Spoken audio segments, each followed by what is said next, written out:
you could tell that something had changed, and they were upset. And like I said before, it's a very fine line, emotional, fine line between anger, upset. They don't know whether to blame the police. They don't know who to blame, because one of their sons is dead. And when they turned and the police were there, there was only about 20 or so, police officers in some tactical gear, kind of waiting for them. They approached that, and just something snapped and something clicked. And I didn't see anyone lunge at the police, but they were yelling. They were yelling obscenities. They tried sitting at one point. They were standing. It was a very tense situation, and we had to decide whether or not it was safe enough to stay, and to be able to show everyone what was going on, or to get out. When we were leaving, when we decided, you know what, maybe this isn't the safest, that's when we saw the looting. We saw someone, 5 or 6 people, run across West Florissant to a liquor store, pound through the glass doors, break it open, and a flood of people went in there. And we were trying to film it from afar. We kept walking. We saw this plume of smoke coming from not the liquor store, but a strip mall right next to it. And so all of that combined, you're walking away and you're going, where are we? What is going on? What's happening? It's kind of unimaginable at this point. It's really hard to kind of understand, to wrap your mind around exactly what's going on. Well, Liz, considering that you had protesters sit on your news vehicle for an hour and trap you in the street, and that didn't make your list of the worst things in a day, it's a testimony to what has happened. So thank you for your excellent coverage, and we will check back with you. Thanks, Liz. Let's go now to Christina Coleman, who is also standing by live in Ferguson. She's been there all day and night. Christina.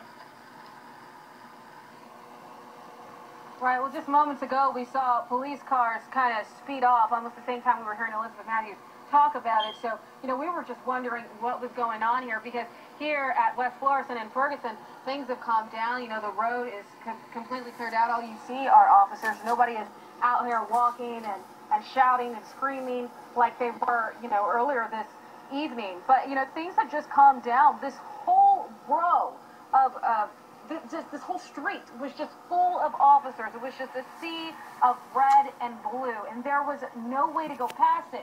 Now, I walked down to the corner here probably maybe just about 30 minutes ago, and they told me and my photographer that we had to keep walking because it was still dangerous. Now, we don't see anyone out here. I don't, but, the police must know something that we do not, because they are closer to that Walmart that has been looted. They are closer to the stores where people were running into them. And so, again, right now it's very calm, it's very peaceful where we are at, but I'm not farther down the street where I heard more violence had been taking place. Christina, we've seen stores being looted. We've seen the fires go up.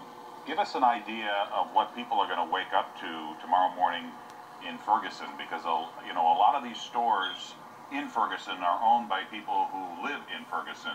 So what are people going to wake up to tomorrow? Well, if they live near some of these stores, they're going to wake up to quite a mess unless somebody comes out here and clean it up. I mean, just moments ago, there was all kinds of stuff out in the street from just where people were standing and shouting at the officers before they had brought the dogs out. I mean, there was just stuff everywhere. And mind you, people have been out here all day. Some of them that had nothing to do with this. They were just trying to go home. And they found out, we don't know where to walk. We don't know where to go. They were going into the Subway and the McDonald's to use the restroom. I mean, they were just held up. I mean, you had a whole, other group of people in this community that had nothing to do with this. And, I mean, it's just like this giant traffic jam and this violence that they're kind of being sucked into. And they just, they were shouting at police that, hey, I just want to go home. My kid has school in the morning. I don't want to be a part of this. But they were sucked into it because of the large crowds and the people yelling and the gunshots. I mean, it was chaos. All right, Christina, and just to kind of recap too, we did talk to Mark Mowry. He said he'd seen about a dozen stores had been looted. You'd heard gunshots. Have you heard any recently? How long has it been since you heard the last report of gunshots that you and your crew heard?